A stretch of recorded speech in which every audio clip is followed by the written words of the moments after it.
Hello, magandang hapon mga ka-FB, mga kaibigan. So, ayan, uuwi na naman.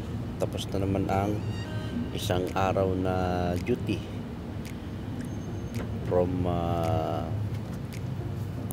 4:30 ng umaga hanggang alas 2 ang aming duty sa company.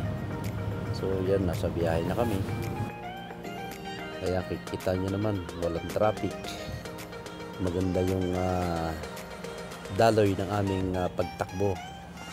Ito po yan sa Riyadh, Saudi Arabia. Ang aming company po ay nasa exit 18. Malayo po sa aming accommodation.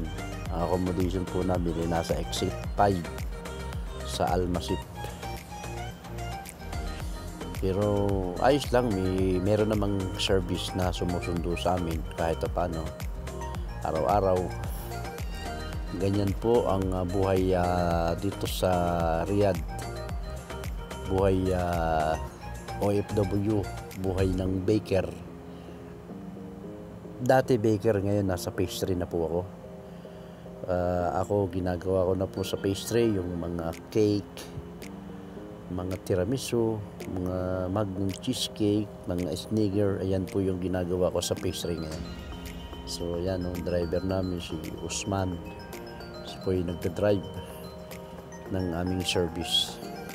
Yan, at napakaganda po ng aming biyahe kasi wala pong traffic. Kasi alas 2 ang uwian namin, so pagdating ng alas 3, alas 4, ayan na traffic na yan. So ayan po guys, ganyan po ang buhay dito sa Saudi, buhay abroad. Napakahirap dahil malayo sa pamilya, pero ayos lang, kakayanin para sa pamilya. Kaya naman po tayo nandito sa ibang bansa, sa mga ka-OFW, dahil sa ating pamilya na naiwan sa Pilipinas. Iyan po ang purpose ng pag-abroad natin. Kung saan man tayo panig na bansa, ako po ay nandito po sa Riyadh, Saudi Arabia. So napaka sarap sa pakiramdam na ako ay pinalad na napunta rito sa Riyadh, dahil alam niyo naman na maraming nangangarap ding mag-abroad dyan sa Pilipinas.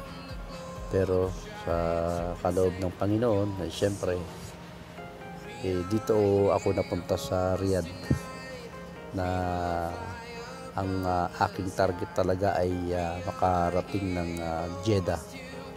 Pero dito ako sa Riyadh dinala ng tadhana.